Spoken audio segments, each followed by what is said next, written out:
The next subject that we were going to discuss is mixing and music production. I was having this discussion with one of my engineers at the studio, and I started thinking about the real differences between music production and the goal of recording arts versus what performing arts is about. Many people think that they're the same thing. If you play a live show and people go ballistic and they love you, and you're playing big stadium shows that you can walk into a studio and just do the same thing and it's going to be a great thing. And it's not necessarily true, because recording arts and performing arts are two different kinds of animals in many ways, and it's hardly ever discussed. So if you play an instrument, one of the main things that you have at your discretion to create a mood and express your creativity is not just the notes you play and not just the timing you play it, but the dynamic in which you play it. That's really a hugely expressive part of the music creation. And so in a live performance, a lot of your performance value is based upon dynamics. In the recording studio, on the other hand, dynamics is a difficult thing to record properly. When you hit an instrument louder or quieter, it changes the harmonic content, it changes how sounds blend together, it changes everything. And the dynamic of the final product has to be consistent with other dynamics of final products. From the very beginning of the recording process, that we're always trying to limit dynamics. Not only does it make it sound better when you compress sounds, because you're hearing more of the upper harmonic content, but also you're limiting the dynamics of quiet to loud without destroying the performance value. So you're sort of in conflict with each other. In the live performance arena, the dynamics is hugely important and welcomed, where in the recording studio, the dynamic is limited. If I've got a drummer who plays really quiet and then really loud, it's going to be very hard for me to capture that properly, not only because of the headroom of the gear, but also the fact that in a mix, he may be too quiet, he may be too loud, it's hard to keep him in balance with the other elements. In a live performance, it may just be the most exciting thing in the world, where the band gets quiet and then gets super loud. So thinking in the overall larger sense of what mixing is and what music production in the recording studio is versus in a live arena.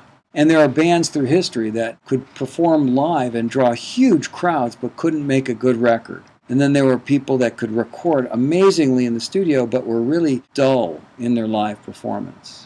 That's how I wanted to start off the discussion, because we're talking about recording arts and not performing arts. Mixing and music production. From the 10,000-foot viewpoint, mixing is combining musical elements and their individual spectrums to create a stereo blend for commercial exploitation. The individual spectrum of each sound element. So if you've got an acoustic guitar, you've got a vocal, they both have different sound spectrums, and they all have to blend together to work together. There's a lot of ways to do that, and that's the art form of mixing. Mixing is really the final stage of the recording process along with mastering, and it's really critical to put the picture together right. And there's a lot of different ways people do it. Okay, so the big picture in mixing. And these are just some of my personal feelings about it. The first thing you need to do is use your mind about what you're trying to do. So it's not just using your ears, it's using your imagination to envision how something could sound. When I mix, I use a lot of my intuitive feelings about music rather than the technical knowledge that I have about how plugins work, how metering works, and all that other stuff. I know about signal flow, I know about gain structures. All of those things become insignificant when they become second nature. So you have to mix enough to make those kinds of things become second nature. It's kind of like when you're learning to play an instrument, learning the chord changes and fingering is sort of learning the language of the instrument. Then after you get proficient at that, then you can start expressing yourself with the instrument. And mixing is a very expressive process. Imagining the overall sound picture and the emotion you want to communicate to your audience, what the song is about. If we're talking about mixing a song, we don't have to be mixing songs, we could be mixing symphonies, choirs. All that stuff is important as to what you're mixing, but let's just take as an example, say you're mixing a song.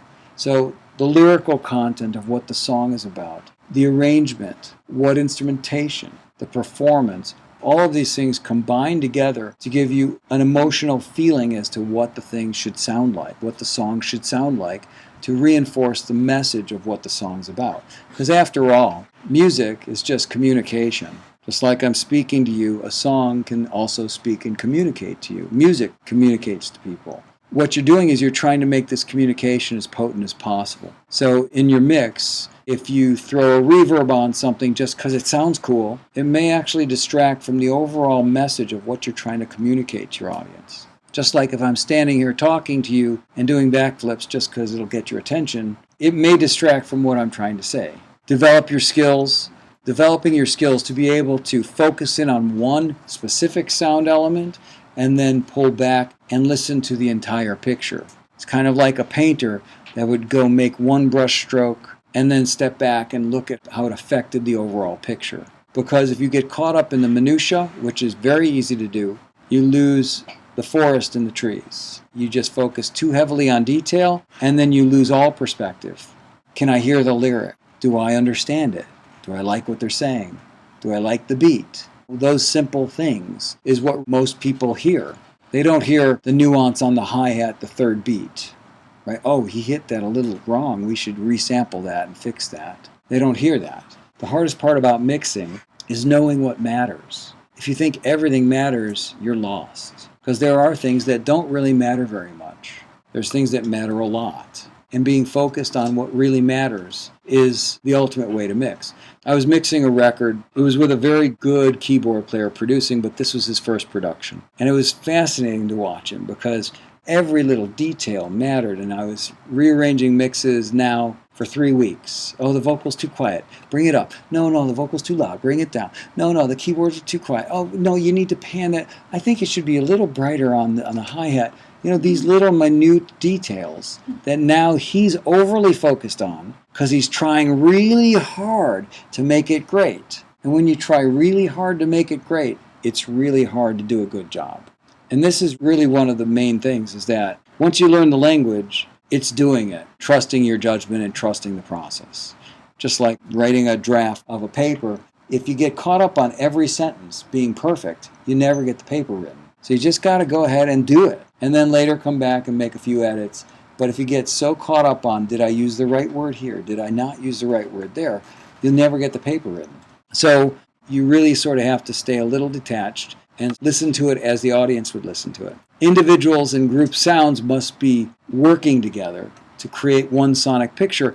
So for example, you're mixing a drum kit and you've got 8 tracks of drums. So you've got a kick drum, snare drum, hi-hat, toms, overhead, cymbals. You spend so much time focusing on getting the perfect kick drum sound that it just doesn't seem to work with the other drum sounds. But it's a perfect kick drum sound, but the snare drum doesn't sound like it belongs in the same kit. So you have to really think of the drum kit as a rhythm element and make the drum kit work together as one rhythm element with separate pieces to it. People focus so heavily on separate drums that they lose sight of the fact that these drums all have to work together, and that's a microcosm of what mixing really is.